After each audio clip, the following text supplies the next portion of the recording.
O que você acha? Você acha que aos 61 anos ele acertou em dar essa chance para o sonho dele de dirigir a seleção? Eu acho que sim, acho que ele acerta e era um desejo dele já antigo, né? Na apresentação, ontem eu estava vendo uma tuitada bem interessante do nosso companheiro aqui do All Weather Traskini.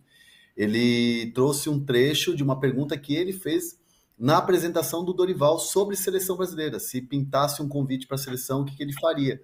E a resposta foi bem completa do Dorival, e ele deixa muito claro que se pintasse um convite, ele iria atrás do sonho dele. Porque já havia essa especulação de Dorival na seleção brasileira desde que ele saiu do Flamengo, né? Depois de ser campeão da Libertadores e campeão da Copa do Brasil. Então, assim, já era o desejo dele, ele já vivia essa expectativa, já tinha criado essa expectativa, assim, fez o que ele tinha que fazer como profissional, como a grande maioria faz, que é pegar e assumir o cargo de técnico da seleção.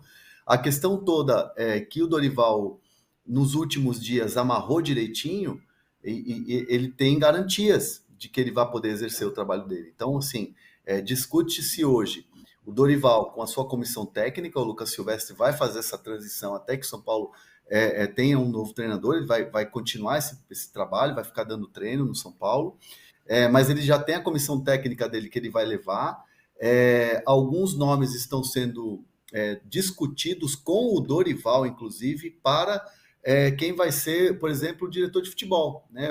Quem vai trabalhar na gestão diretamente, quem vai ser o coordenador de seleções ali. Discute-se se vai ser um ex-jogador ou se vai ser um profissional do mercado. Existe essa possibilidade. Né? O nome do Rodrigo Caetano, por exemplo, é um nome que sempre está ali nos bastidores da CBF. O Dorival se deu muito bem, por exemplo, trabalhando com o Rui Costa no São Paulo. Rui Costa que acabou de renovar seu contrato por 3 anos.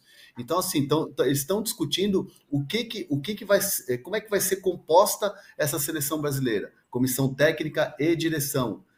Então, assim, o Dorival tem garantias de que, independentemente do que aconteça com o presidente, o trabalho dele vai seguir até a Copa do Mundo. Então, por isso ele aceitou com segurança. Boa, antes da gente avaliar a nossa enquete aqui, sim ou não, se o Dorival é um bom nome para a seleção, como vai ficar a seleção agora com ele, queria falar só dos nomes que estão surgindo aqui no nosso chat como novo treinador de São Paulo. O Marco Montenegro fala aqui do Abel Braga, o Bira fala de Sampaoli. E aí, PVC, qual que é o seu nome preferido para assumir o São Paulo nessa temporada? É muito difícil. Eu já falei aqui o voto vencido hoje, que eu acho o Sampaoli um grande técnico, mas é muito difícil trabalhar com ele, especialmente nas condições atuais de dinheiro do São Paulo, porque o São Paulo vai exigir um nível de investimento gigantesco, e a relação humana, que foi o grande ganho do Dorival Júnior em relação ao trabalho do Rogério Ceni, foram as relações humanas dentro do CT. Não por outro motivo, o Dorival chegou a ser chamado no centro de treinamento da Barra Funda de o Ancelotti brasileiro, pela capacidade de gestão de pessoas, e o São Paulo não tem isso. Ficou claro, pelo menos no último trabalho dele no Flamengo, que ele não tem essa capacidade de gestão de gente. Não tem um grande nome no mercado, vai ter que inventar um nome. Podia ser Thiago Carpini, que fez um grande trabalho na Juventude, mas ele que não conseguiu, não aceitou o Santos e que não foi a opção primeira do Cruzeiro, não foi a opção aprovada no Cruzeiro. Acho que é cedo para o Carpini no São Paulo. É muito difícil tomar essa decisão, muito difícil. O Vojvoda não vai sair, o Pedro Caixinha não vai sair. Não está muito fácil essa situação, não. Tem muitos nomes agora, né? O Arus Arossan, Lisca, doido para o São Paulo, o César Kawabata, Nelsinho Batista, Paulo Ursão, Fernando Lázaro, João Freire, André Vilas Boas, Jonas Mien, Vitor Pereira, e aí? São nomes que vão sendo sugeridos aí pelo torcedor, mas não tem uma unanimidade assim dentro da torcida do São Paulo. Ontem, quando a gente noticiou aí o não do Vojvoda, né, o Vojvoda se esquivando a qualquer tipo de proposta, era um nome que agradava muito o torcedor nas enquetes, ali nas redes sociais. Assim, com quem eu conversei sobre Vojvoda especificamente, era muito em função do perfil dele, né? Um perfil muito parecido com o Dorival. é um cara mais sereno, um cara mais tranquilo no trato, ele tem uma gestão muito boa de grupo no Fortaleza, o Vojvoda trabalha muito bem com gringos dentro do elenco do Fortaleza, e o São Paulo tem nas lideranças gringos, como por exemplo o Caleri, o Arboleda, né? Tem todos os jogadores que estão chegando agora, como Bobadilha, por exemplo, tem o Galopo, que vai reforçar o time nessa temporada, então ele trabalha muito bem com gringos. Então era um nome muito próximo daquilo que o São Paulo tinha com o Dorival, mas acabou que não aconteceu. Então o São Paulo está olhando muito assim o mercado, discutindo internamente, e essa semana não, hoje o São Paulo já quer ter um nome hoje. O São Paulo já quer decidir pelo menos um nome para poder atacar, porque afinal de contas tem daqui a 20 dias uma decisão contra o Palmeiras de Supercopa do Brasil e tem o início da temporada. O São Paulo quer matar isso rápido, mas ao mesmo tempo vai ter que ser bem certeiro. Quer falar, PVC? Não, tem um teste para a sociedade brasileira, né? Saber como é que a sociedade brasileira vai se comportar em relação à anulação da sentença na Suíça. Mas não, o São Paulo não cogitou o Cuca ainda. E a seleção também não, né? Pelo visto. Não, a seleção também não. Assim, o primeiro sinal é de que a sociedade não mudou de ponto de vista depois da anulação da sentença na Suíça. O São Paulo ontem, perguntado, disse que não cogitou até esse momento o nome do Cuca. Mas é um aperto que pode acontecer de você começar a pensar onde é que está o treinador. Você vê como tem uma questão de outro lado, que o tempo faz toda a diferença, né? O Atlético Paranaense contratou o Osório, que era um nome que, para voltar ao São Paulo, possivelmente, o Osório só saiu do São Paulo para assumir a seleção mexicana, pelo mesmo sonho de dirigir uma seleção numa Copa do Mundo. E o Osório estava no mercado até quinta-feira da semana passada. Se o ataque da CBF ao Dorival Júnior fosse na segunda, na quarta o Osório era uma opção. Então, veja como o tempo faz toda a diferença nesse caso. O Cleiton Francisco diz aqui, o Dorival é uma ótima, sempre fez bons trabalhos. Um abraço ao Hernão e ao PVC, que são um dos melhores jornalistas do país. Concordo, hein? Merece seu like. Vocês acham que que o Diniz era para ser demitido do jeito que foi, né? Era assim mesmo? Depois de 4 jogos sem vencer, empate com a Venezuela, derrotas para o Uruguai, Colômbia e Argentina? O Edinaldo Rodrigues pega a mão no telefone para desligar o Diniz e primeiro liga para o Mário Bittencourt. Aí para mim já é o erro número 1, que é o presidente do Fluminense. Aí depois ele pega o telefone e liga para o Diniz e dá o seguinte argumento. Eu já tinha, Edinaldo disse ao Diniz, eu já tinha um combinado com o presidente Mário Bittencourt do Fluminense que você não seria o técnico efetivado. Não teria a possibilidade de te efetivar. E o Diniz retruca, diz o que mudou de um mês para cá, sendo que você tinha me dado respaldo e disse que os resultados ruins dos últimos jogos não afetariam o trabalho. E aí a resposta do Edinaldo foi: eu estou pressionado, preciso de um treinador para o ciclo de Copa do Mundo. Como eu não posso contar com você, estou te desligando e vou contratar um treinador efetivo. Então, o argumento do Edinaldo para o Diniz, que não gostou de sair da seleção brasileira, foi exatamente esse. Eu preciso de um treinador que seja para o ciclo Copa, que não era possível com o Diniz pelo acordo que ele tinha com o presidente Fluminense. Eu acho, Ana, que a ligação para o Mário Bittencourt é o terceiro erro. Porque o primeiro erro é vazar a informação de que ele está atrás do Dorival Júnior e do Felipe Luiz. O segundo erro é telefonar para o Júlio Casares para dizer que estava querendo contratar o Dorival Júnior. Tudo aí a notícia vaza. E o Fernando Diniz sabia dessa hipótese pela imprensa. O meu plágio de Mário de Andrade. Respeitar verbo intransitivo. A gente está colocando muitas condições no respeito, né? Respeitar é respeitar. Simples assim. Você contratou alguém, a primeira pessoa que você tem que falar antes de sair é a pessoa que você acertou o contrato. Se ele decidiu... É que a pressa do Edinaldo era a pressa do bote salva-vidas. Então, a primeira preocupação dele, veja, O Edinaldo foi reconduzido por uma medida liminar assinada pelo Gilmar Mendes na quinta-feira à tarde. Já falamos sobre isso. O Gilmar Mendes não tinha possibilidade e isenção para assinar a medida liminar e devolver o Edinaldo à presidência. A primeira coisa que o Edinaldo faz é vazar a informação de que ele queria Dorival Júnior e Felipe Luiz na comissão técnica da seleção. Ou seja, a primeira providência do novo velho presidente foi fazer com que o Brasil mudasse de assunto. Por isso ele não passou a mão no telefone e fez o que devia fazer, que é dizer o seguinte: Fernando, eu preciso de uma reunião com você hoje, urgente. Como é que está a sua agenda? Aí eu estou nos Estados Unidos, estou pegando um avião para ir falar com você.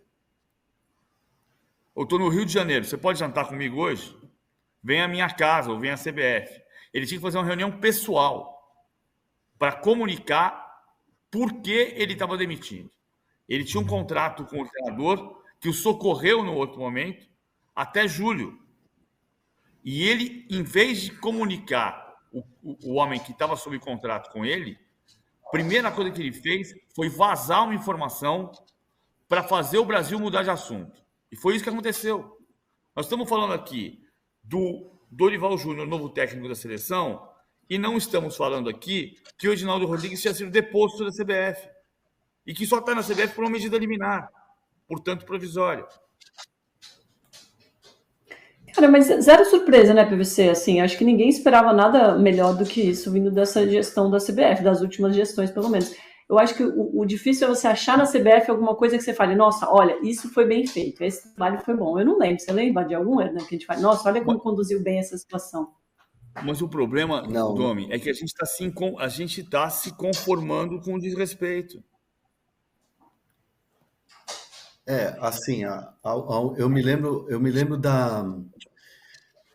é aquela questão toda, né? A gente fala assim, é o sonho de dirigir uma seleção brasileira. Qual é o treinador que diria não para uma seleção brasileira? É muito difícil e quem faz de maneira desrespeitosa, quem faz lambança, como foi feita dessa maneira, essa condução do Edinaldo Rodrigues, essa lambança que ele fez, conta muito com o quê? Com o desejo da pessoa. Então, assim, eu fico muito admirado se a gente tivesse nos treinadores um Muricy. O Muricy teve peito de chegar e falar assim, não, eu sou técnico do Fluminense e vou continuar o meu trabalho aqui. É muito raro você ver isso. Da minha geração de cobertura aqui, de 20 anos de jornalismo, só tem o exemplo do Muricy. Parece que aconteceram outros exemplos, mas bem mais atrás. Então, assim, é muito raro, muito difícil você ver, imaginar o Dorival falar assim, olha, do jeito que está sendo conduzido, eu não quero. É o sonho do profissional. Então, esses caras que fazem lambança contam muito com isso, que é o sonho da pessoa, dificilmente ia dizer não. Agora, no Brasil, né? Assim, eu não vejo esse dificilmente dizer não para qualquer técnico estrangeiro trabalhar na seleção brasileira. PVC, sua memória que é excelente pode nos ajudar. Você lembra de um momento que a seleção brasileira teve tanto desprestígio? Não, teve no meio dos anos 80, depois da Copa de 86, que o Cilinho recusou a seleção por um motivo muito parecido. A gestão Otávio Pedro Guimarães e Nabi Abichedi, ela era uma gestão absolutamente bagunçada e sem confiança de que o trabalho fosse levar até a Copa de 90, como não levou. O Cilinho recusou, assumiu o Carlos Alberto Silva, o Carlos Alberto Silva foi até 89, o Ricardo Teixeira assumiu e mudou pelo Lazzaroni. Então, a partir dali, houve até com todos os problemas da gestão Ricardo Teixeira ligados à corrupção, não dá para dizer que a CBF não fosse... A CBF, como empresarialmente, não funcionava perfeitamente, ela era um feudo. Ela era um feudo que funcionava como um feudo, ou seja, funcionava à sua maneira.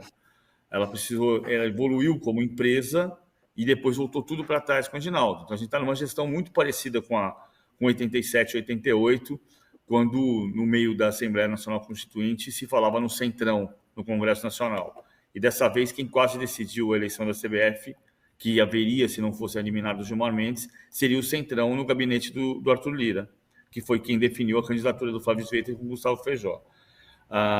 Na Europa, é um pouco diferente essa relação das seleções, porque há muitas décadas os principais técnicos europeus não sonham dirigir as seleções. A Champions League transformou isso, a velha Copa dos Campeões da Europa também. Então, se você for pegar o maior técnico inglês, não foi o técnico da seleção inglesa. O maior técnico italiano, tirando Arrigo Sacchi, em 91, que era bicampeão da Europa, nunca dirigiu a seleção da Itália. Dirigiu o Trapattoni quando já estava em fim de carreira.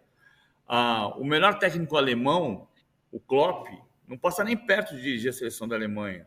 E em outros tempos, o do Lattek. A exceção talvez seja a Holanda, mas a Holanda tem uma mudança de técnico a cada... A Holanda teve 8 técnicos nos últimos 8 anos. Então não é um exemplo. E mesmo assim, o melhor técnico holandês de todos os tempos, que foi o Cruyff, não foi o Rinus Michels, nunca dirigiu a seleção da Holanda. É diferente de Brasil e Argentina, onde o mercado vai atrás do melhor técnico para dirigir o time de maior prestígio no futebol internacional, e o time de maior prestígio no futebol internacional, levando em consideração que nenhum time da América do Sul disputa a Champions League, é a seleção brasileira e a seleção da Argentina. Ainda é assim, não é o clube. A visão do futebol internacional para a América do Sul está muito mais na seleção nacional do que nos clubes da Libertadores. Boa. Agora, sobre a nossa enquete, o Caio Campos diz aqui, ó, o que fizeram com o Diniz foi mau caratismo, mas o Dorival é um dos melhores nomes, sem dúvida.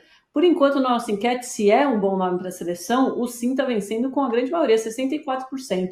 Você é do sim ou do não, Hernan? Eu sou do com certeza. Eu acho que o Dorival, ele se assemelha muito ao que é o Tite, ou que foi o Tite na seleção brasileira, pelo perfil que eles têm. Aliás, eu já até falei aqui, se eu não falei, me perdoem, vou falar aqui. Uma fonte da CBF me disse que o Dorival, eles sempre gostaram do trabalho do Dorival dentro de campo, evidentemente, é um trabalho extremamente vencedor, mas também pelo fato dele ser um gestor de grupos, e ele ser aquele profissional que é muito tranquilo, é muito sereno, tem decisões, não é aquele cara espalhafatoso, aquele cara que é mídia, aquele cara super midiático, que chama a atenção, que rouba a cena, ele é super discreto. O Dorival é um cara que a vida inteira foi assim. Então, a CBF sempre olhou para o Dorival como algo assim, a continuação de um trabalho e um perfil parecido com o que era o Tite na seleção. Então, para mim, é uma aposta mais do que bem feita. Acho que não existia outro nome, né, dos técnicos brasileiros, vamos falar de técnicos brasileiros, melhor do que o Dorival no momento. Se bem que eu sempre disse aqui que eu gostaria de ver Abel Ferreira na seleção, mas acho que é um nome excelente. Mas o Abel não iria, né, Hernan? Eu acho que assim, ó, diferente do que foi o Dorival Júnior, que chegou-se até a noticiar que o São Paulo estava de olho nessa bagunça da CBF como algo que poderia garantir o Dorival Júnior. O que me dizem nas apurações, eu falei com pessoas da alta cúpula, eles me disseram que nunca o São Paulo pensou nessa coisa da bagunça e tal. O Júlio Casares tentou, sim, nos bastidores mudar isso, mas foi uma força-tarefa do Júlio Casares de bastidor, né? Papo de bastidor, força política, aquela coisa toda. Agora, sim, imaginar que a bagunça da CBF fosse ser uma dificuldade para o Dorival, isso me garantiram que dentro do São Paulo nunca se comentou, nunca se imaginou. Diferente seria com Abel Ferreira, que aí sim ele seria um questionador, né, sobre a bagunça, sobre o que queria garantias e tudo mais. Então, acho que seria um caminho um pouco mais difícil, seria uma negociação um pouco mais tensa. E eu diria que num primeiro momento, acho que o Abel iria fechar a porta. Eu acho que a gente perdeu uma oportunidade. Eu gostaria muito de ver o Abel também, PVC. Diga lá. Eu acho que, no fundo, a contratação do Dorival Júnior, que é um bom treinador, que pode fazer um bom trabalho na seleção, mas ela revela a incapacidade do Brasil e a falta de crença do Brasil de que é preciso ter um técnico internacional. Ok, que nesse momento não seria possível trazer um técnico do exterior, da Europa, porque estão praticamente todos, comprometidos com seus trabalhos. Zidane não está. Zidane era uma possibilidade? Lá no começo da discussão do Ancelotti, o nome do Zidane apareceu. Zidane poderia ser uma possibilidade. É o técnico ideal? O Edinaldo nunca considerou isso. Mas no fundo, ele retrata a escolha do Dorival, apesar ela é motivada pela pressa, e a pressa torna difícil trazer um técnico da Europa nesse momento, tirando os desempregados como Zidane, e motivada também pelo fato de que ninguém teve muita convicção de que era um técnico estrangeiro que seria bem recebido aqui e que faria um trabalho suficiente. A gente perde uma oportunidade de fazer esse teste, de entender como é que seria a adaptação e de compreender quanto um técnico estrangeiro faria bem para o ambiente do futebol brasileiro, como o Abel Ferreira tem feito. Um técnico. Agora, o que está acontecendo na CBF torna muito difícil acreditar no sucesso de qualquer treinador, qualquer um torna. Ou o Edinaldo Rodrigues recomeça a sua gestão com outro estilo, com outro tipo de governança, ou não vai acontecer nada na seleção brasileira, nem se trouxer o Guardiola, porque a CBF está muito, muito, muito bagunçada. E o Edinaldo, a prova dos fiascos que ele cometeu está no fato de que quando teria uma eleição com ele deposto, e a eleição estava proposta para mais ou menos 20 de janeiro, ele não conseguiu viabilizar a candidatura dele. Por que a eleição aconteceria entre Flávio Sveiter e Reinaldo Carneiro Bastos? Porque o Edinaldo não teve capacidade de aglutinar 8 federações e 5 clubes que viabilizassem a candidatura dele. O Edinaldo governou num nível de isolamento que ele não tinha condição política de se candidatar para o cargo que era dele. Então, ou ele recomeça esse governo, conseguindo fazer composições políticas, ninguém está querendo aqui governar junto com o Centrão, mas ou ele consegue trazer frentes de apoio, montar uma estrutura independente e profissional na seleção brasileira e uma estrutura política que permita que ele governe, ou pode trazer o Guardiola e vai ser um fracasso. A Raislan Borges diz: ninguém sabe se o Abel iria ou não, ele nunca foi convidado, parem de falar de si. Mas eu tô com a IF Mídia, não foi convidado porque sabe que iria bater de frente com as bagunças da liderança da CBF. Eu acho que por isso que nem convidaram, porque eles têm consciência, né, dessa baderna, não é possível. Agora, a gente, tirando toda essa bagunça da CBF, que a gente sabe como é o trabalho, tirando pouco tempo para o Diniz, mesmo assim, queria uma nota, André Hernan, para o trabalho do Diniz na seleção. Eu daria uma nota 7, e aí você vai falar, poxa, 7, mas com 3 derrotas seguidas, perdeu a primeira vez em 22 anos para o Uruguai, perdeu a primeira em casa, ainda perdeu para a Argentina em casa, com o Maracanã lotado. Eu acho que a gente tem que olhar o cenário que foi entregue para o Diniz e aquilo que ele teve de tempo para trabalhar. Foi pouquíssimo, né? E assim, o Diniz, assim, acho que talvez o primeiro erro do Diniz tenha sido fazer uma primeira convocação muito conservadora, com 70%, 80% dos jogadores que tinham acabado de perder para uma Copa do Mundo, né? Precocemente. Para mim foi precoce a saída da seleção brasileira da Copa. E não usar logo de cara. Então, assim, perdeu tempo com essa base, depois teve derrotas, e aí teve que mudar o tipo de convocação, trazendo jogadores mais jovens e tal, e aí você não tem tempo. Então ele ficou refém desse pouquíssimo tempo e dos resultados. Então acho que o trabalho do Diniz, trabalho por si só, de renovar, de trazer jogadores novos e tudo mais, acho que foi bom. O trabalho no dia a dia de treinamento era um trabalho que era muito elogiado pelos jogadores da seleção. E não só os jogadores jovens da seleção, os jogadores cascudos também, super vencedores, elogiaram muito o trabalho do Diniz e sentiram muito a saída dele, sem dúvida nenhuma. Então, pelo pouco tempo, pela bagunça que foi, pela maneira que ele foi convidado e retirado, eu dou para ele uma nota 7. Concordam, chat? Vocês acham que 7 é uma boa nota para o trabalho do Diniz? E você, PVC, sua nota? Rapidamente, que a gente ainda vai para a prancheta, Corinthians, Arthur e muito mais, hein? Eu dou 5 por causa da bagunça, porque não foi bom. Agora, você não pode demitir um técnico da seleção brasileira em 6 jogos e achar que a culpa é do técnico.